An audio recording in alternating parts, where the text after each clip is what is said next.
Sacred Space. So welcome back again to the second part of Sacred Space here in West Limerick 102. So my name is John Keeley, still joined in studio by Shane Ambrose.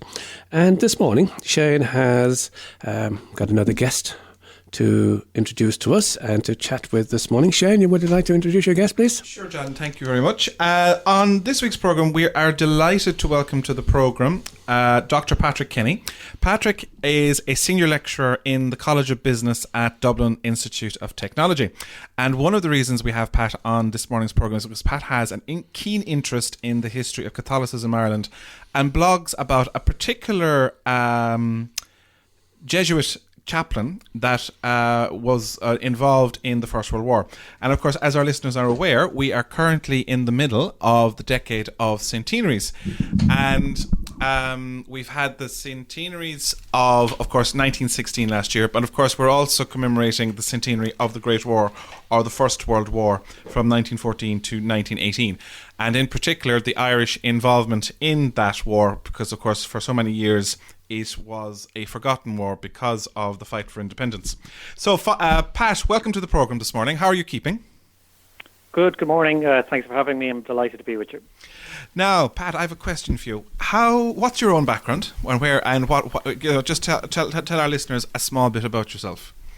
Okay, well, as you said, I'm a lecturer in business, so I suppose it's an unusual thing for somebody with that background to be interested in a Jesuit chaplain from the war, but I suppose I have a great interest in history, great interest in biographies, great interest, I suppose, in reading about the lives of saints, because I find that quite interesting.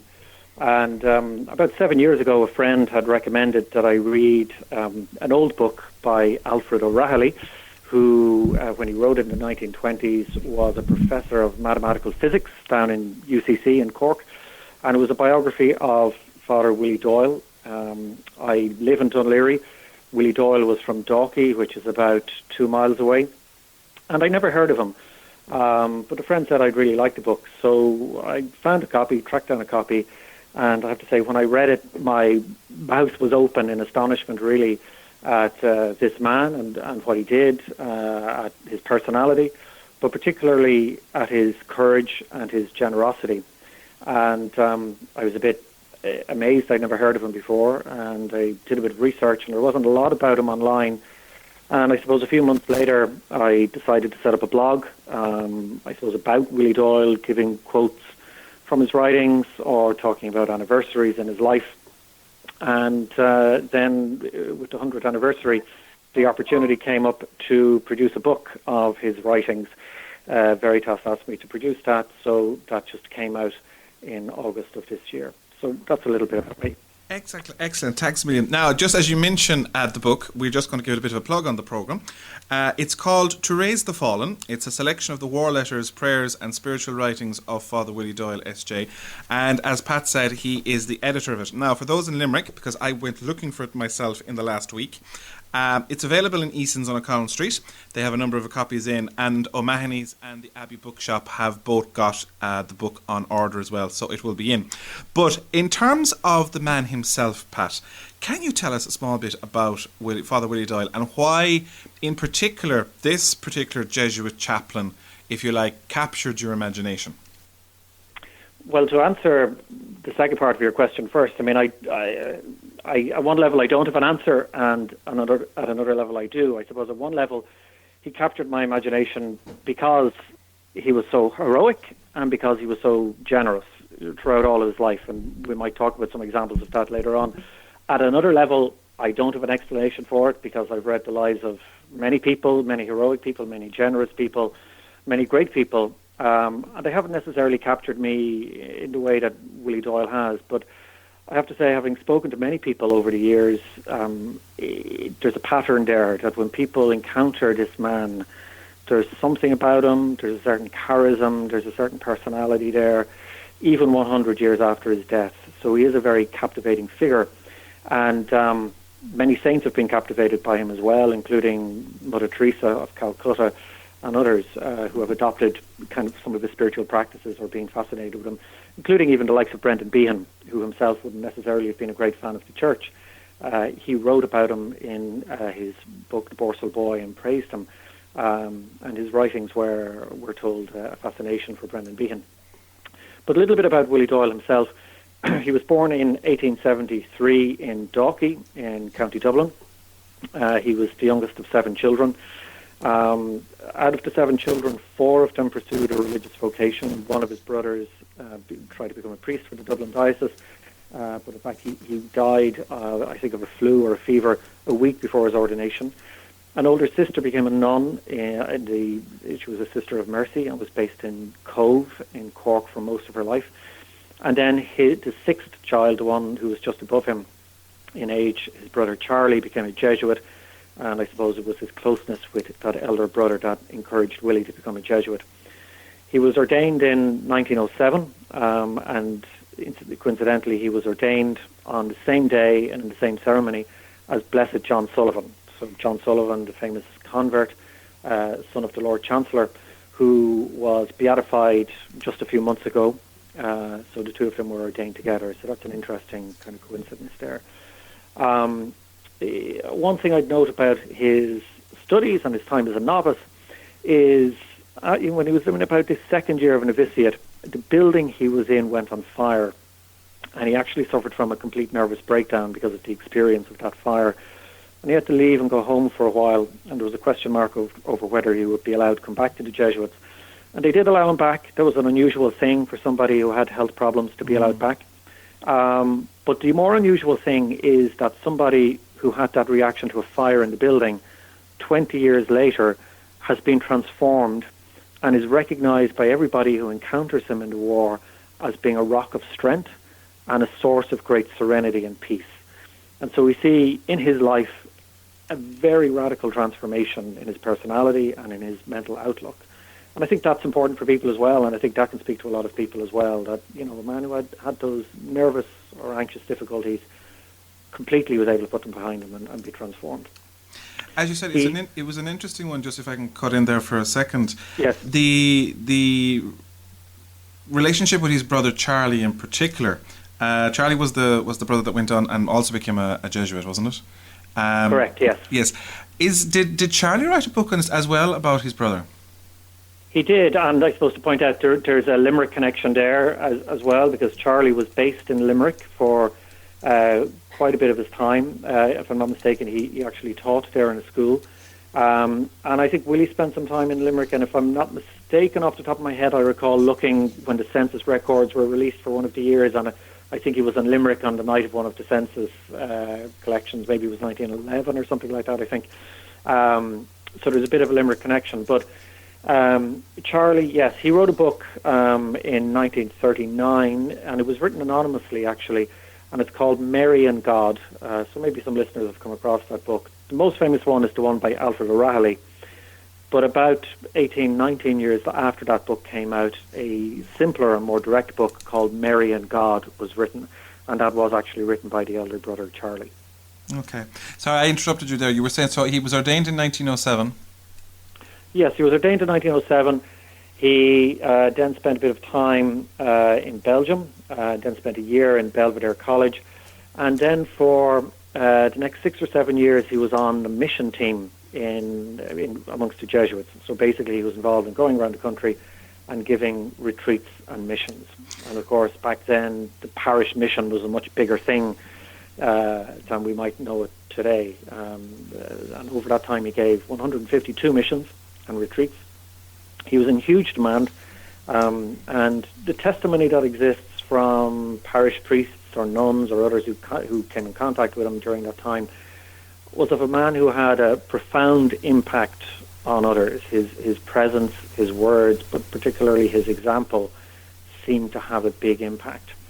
During the missions, he didn't just stay in the church. He went out to find people, went out to meet people, so he could be found, for instance, on the streets at dawn, wanting to speak to factory workers on their way to work, or if he was in a port town, in the port, trying to find the sailors when they come in late at night, trying to encourage them to come back to the church or to come to confession.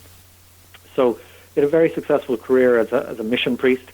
He once wrote that there was, in his experience at that point at least, nobody who he tried to reach out to who he wasn't able to bring back to the church somehow or other. So he had this ability to reach people who were alienated from the church, which seems to be a special gift or charism that he had. He was also quite busy at that time in writing, so he wrote a number of pamphlets about the priesthood and about vocations. These were best-selling pamphlets at the time, some of them certainly selling in the hundreds of thousands throughout the first half of the 20th century. He regularly got letters from convents across the world, England, America, South Africa, Australia, saying that they had recruits from people who'd read his pamphlets. And I also got a letter a number of years ago from a retired priest in England who had been a soldier in the Second World War. And the army chaplain that he knew in the war gave him one of Willie Doyle's pamphlets on the priesthood and said, you might like to read that. And having read it, he decided to become a priest. And some years later, he met the chaplain again, and he said, I want to thank you for giving me that pamphlet. It changed my life. It's because of that pamphlet that I became a priest. And the chaplain said, well, that's really interesting, because I know at least 11 other soldiers to whom I gave that pamphlet who subsequently became priests. So Willie Doyle's writing had a huge impact, I think, on the church, an unknown and a hidden impact on the church throughout the first half of the 20th century. In addition to his work on missions, he was also instrumental in founding the Poor Clares Convent in Cork City and raising money for the foreign missions. And that was something that was very close to his heart. He had wanted to become a missionary in Africa, had volunteered for that, had actually gone and learnt the local language in the Congo, and there are booklets of him kind of translating catechisms or translating the New Testament and trying to learn the language. But he ultimately wasn't chosen for that work. It sounds like he had a very busy and varied career as a Jesuit and as in terms of work that he was doing even before the outbreak of the war. And I suppose one of the questions is that would come to mind is how or what way or why did he volunteer to become a chaplain on the outbreak of the war in 1914? Okay, so I suppose there's a number of theories as to why he might have wanted to do that. I suppose one is that he wanted to be a missionary and wanted to go to Africa, and that option, he wasn't chosen for that for whatever reason. And maybe this was another way of fulfilling that missionary ambition. A second motivating factor may have been, and it's not something I discussed earlier, was he had a great affection for working men. He wanted to reach out to ordinary workers, and I suppose at a time 100 years ago, the church might have been a little more clerical perhaps than we might understand it to be today. Retreats were seen as something for priests and nuns, or for maybe the middle class or well-off, not something for the ordinary worker. And he had a great concern for the spiritual welfare of the ordinary worker, and he travelled around Europe and actually wrote a booklet about the importance of retreats for working men. And as an aside, he convinced the Jesuits to set up a retreat house for working men. He was chosen to be the first director, and they found the premises, but for some reason it was burnt down by the suffragettes. So it never got off the ground during his life. It did after his death. But he had this love for the ordinary worker, and that's the type of person he would have met in the war.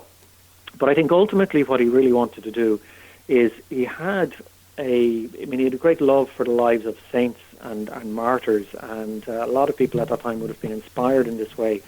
And he wanted to go and minister, I suppose, at the peripheries, but also he, in a sense, wanted to suffer in reparation for the sins of priests. And we have his notes where he talks a lot about that, his desire to work hard for God, but it's also his desire out of his ardent love for God and for others to suffer and even to offer his life for others. And when he went to war, he went knowing that there was a real possibility that he would die, and he went, in a sense, offering his life to God for the sake of others, and also in reparation for the sins of priests. And he volunteered in 1914, but he wasn't appointed chaplain until November 1915, and he was appointed to join the 8th Battalion of the Royal Irish Fusiliers. And at that time, chaplains in the British Army held the rank of captain. And it's interesting just looking at some of the quotes that you had from some of his letters. There was a couple that jumped out at me, and there was one in particular about a Protestant officer said, "Father Doyle never rests. Night and day he is with us. He finds a dying or dead man, does all, comes back smiling, makes a little cross and goes out to bury him, and then begins all over again." And then there was another one, I suppose, which is quoted in the book, and it's from a non-Catholic soldier. And it said, "Father Doyle is a splendid fellow. He is so brave and cheery, and he is a wonderful influence over others and can do what he likes with the men. I was out the other evening with a brother officer and met him. After a few words I said, 'This is a pal of mine, Padre. He's a Protestant, but I think he would like your blessing.'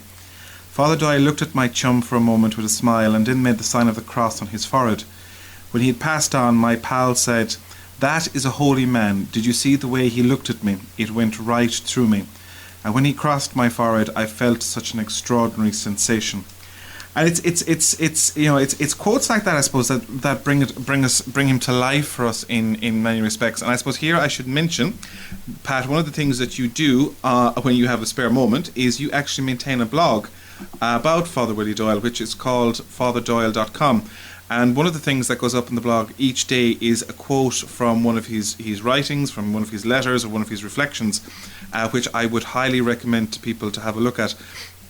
But in terms of his service on the front, Pat, what are the things, I suppose, that stand out from what people have said about him? Well, I think the two things that stand out, or there's many things that stand out, but the two that stand out to me, I suppose, are heroism and also generosity. And, he felt fear. He knew what fear was, and he describes in some of his letters how he puts on a brave face. But he never showed the fear to the soldiers, and he was that rock of strength for them. But ultimately it was generosity, because if you remember, he was from a fairly comfortable background. He grew up with servants in the house and so on. And he goes out here to really some atrocious conditions.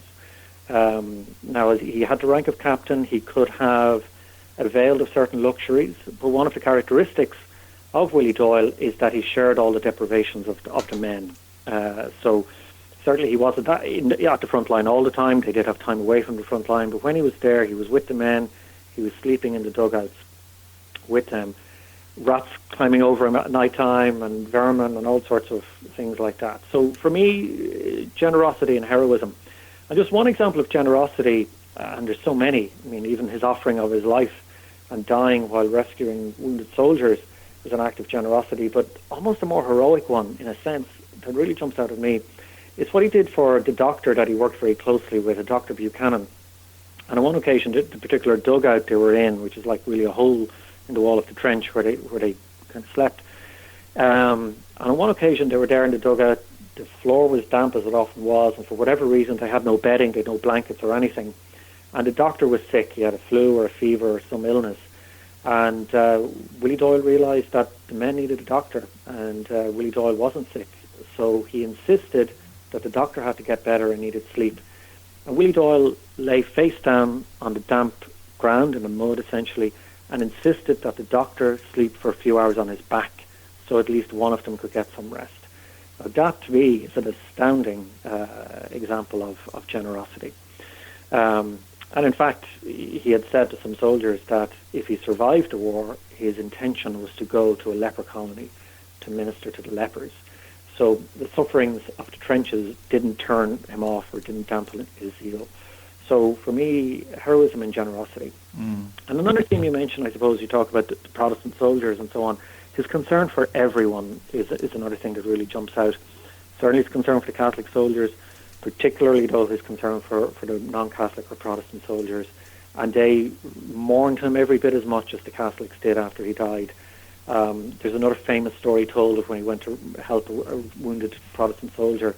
And the soldier said to him, "Father, I don't belong to your flock." And Father Doyle's response was, "No, but you belong to my God." So we saw everyone as a child of God and as somebody that he wanted to serve, including German prisoners who he insisted should be looked after with care and not treated roughly. So for me, they're the standout characteristics. And also, I suppose, joy. A very joyful man, very happy man, and always playing practical jokes. You know, that's another thing that we can't forget about him. Which is an interesting thing, because I suppose one of the reasons we're talking about Father Willie Doyle is the fact that his Jesuit superiors ignored his request that if anything should happen to him, that his personal papers would be destroyed.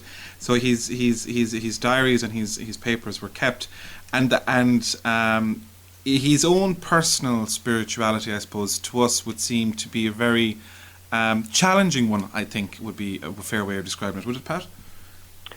Yes, I suppose so. I mean, I suppose looking at it in the context of its time, it wouldn't have been too unremarkable at a certain level. A lot of his private diaries were published in that book by Alfred O'Reilly. I probably wouldn't have published everything he did, but that was his decision. But that book was a bestseller at the time. It went through at least 5 editions, was translated into multiple languages, inspired so many people, inspired saints, inspired even Blessed John Sullivan, who in his own private notes kept some of the writings of Father Doyle, some prayers and sayings of Father Doyle. But his own spirituality was, I suppose, a very traditional and very vigorous Ignatian or Jesuit spirituality. And he felt that he had a particular calling to live a hard life. It's not something he advocated for everyone else. He's very clear in his writings that things that are legitimate for others were not legitimate for him. He just felt in his own prayer and what he discerned that God wanted something more from him. And he was very well educated. He traveled a lot. He consulted with a lot of people, and his superiors and confessors seemed to have approved of this. So he tried to live a hard life. He tried not to give in to any weaknesses or desires for pleasure that he had. But what's really fascinating is, of course, he's human, like all of us, and he fails like all of us, and he begins again like all of us should. So his diaries are full of struggles to give up things, fascinating struggles, for instance, to give up butter on his bread, which seems kind of simple, but you see this kind of drama where he's really tempted this morning. I'm really, really tempted to have butter on my bread, but God wants me to give it up. I feel I should offer it up as a sacrifice. And he records these kind of struggles, which I think for an ordinary person can be a motivation. He was also very penitential. Maybe we don't always understand that today as we should, but people were tougher 100 years ago than we are today, and we do things today that I think people 100 years ago wouldn't understand. So a lot of people today run marathons or do Ironman competitions or get up early and go to the gym, which mightn't be understandable to people 100 years ago. So in the context of its time, the life he lived was it was heroic, I think, but wasn't too out of the ordinary at a certain level. Of course, and the tragedy, of course, is that we are in this month celebrating the 100th anniversary of his death, because, of course, on August 16th in 1917, during one of the offences, Father Doyle was in the dreaded no man's land trying to drag a wounded comrade back to safety, and in doing so, of course, he was hit by a German shell. So unlike, I suppose, so many that he had ministered to, and in terms of giving them a Christian burial, he was buried in a communal grave in Belgium, I think it is, on the Western Front. And I suppose, Pat, looking at it now, we're 100 years later, so his classmate, if you like, Father O'Sullivan, has been beatified. He's now Blessed John. What would you say Father Willie kind of offers to us as an example 100 years later in Ireland of 2017? Well, I think he offers a lot. I would say Willie Doyle was, to a certain extent, acted like a bridge. We hear a lot of talk in politics today about building walls versus building bridges. I think Willie Doyle was ultimately a bridge builder. So one of the things we didn't have time to talk about was his care for the poor when he was a young boy. He grew up in a very comfortable background, but he was renowned for his care of the poor, even as a boy. So he built a bridge between that world of privilege and the poor. As a priest, he built a bridge between, I suppose, the clerical context of his time and his care and concern for the ordinary working person. And in the trenches, he built bridges between Catholics and Protestants. 100 years later, I think his life is very inspiring, and his personality and his cheerfulness is very inspiring for people who've maybe become alienated from the church. And, we all know the self-inflicted wounds within the church today. And here we have in Willie Doyle one who lived the priesthood to the full, because the gospel tells us that there's no greater love than to lay down your life for others. And that's what Father Willie Doyle did on the 16th of August 1917, when ultimately he laid down his life. But he did it so many other times where he was willing to lay down his life and went out into danger to help and to rescue others. So he is a heroic example that gives us a role model. And we need positive role models, very important. And Pope Benedict, in his letter to the Church in Ireland about 7 years ago, he said that we should learn from our saints. Remember the rock from which you have been hewn. And we have many great examples in Ireland, but I think Willie Doyle is one of those examples. And for me, it's very significant that in July of this year, Pope Francis introduced a new law, or a new motu proprio, outlining a new path for beatification and canonization. So traditionally there was the path of what might be called confessors and the path of martyrs. And the martyrdom traditionally was for those who died for the faith. But there have always been another category of martyr who laid down their lives, but didn't lay down their lives necessarily for the faith, but did it out of charity.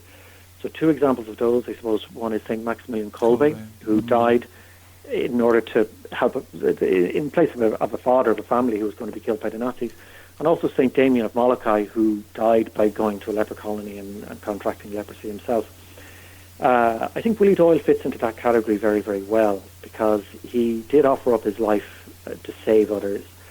And I suppose another thing that resonates in Ireland of today is the fact that he clearly offered up his life in reparation for the sins of priests. And the last thing he wrote in his private diary on the 28th of July 1917, exactly 10 years to the day after his ordination, was that he offered up his life and all of his hardships and discomforts in the trenches in reparation for the sins of priests. So I think in many ways his life and his example and his offering speak to us today. Pat, listen, thank you very much for that this morning, and thank you for joining us on Sacred Space. As I said at the top, Pat has written or edited a book of Father Willie's writings and prayers and spiritual writings. I myself have just got it during the week, and I have spent, I've dipped in and out of it, and there's some lovely things in it. I would highly recommend for people to get it. And as well as that, he also maintains the blog FrWillieDoyle.com, and we will put links up to those on our own blog and cross-link it so that people have the connection as well. Pat, thank you very much for telling us about Willie Doyle, and thank you for being on Sacred Space.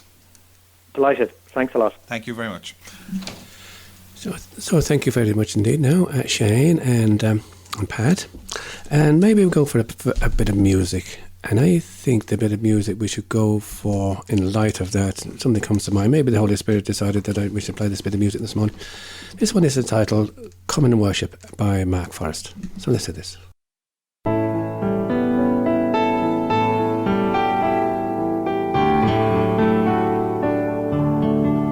Come and worship, royal priesthood, come and praise Him, holy nation, worship Jesus, our Redeemer, He is precious.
Sacred Space.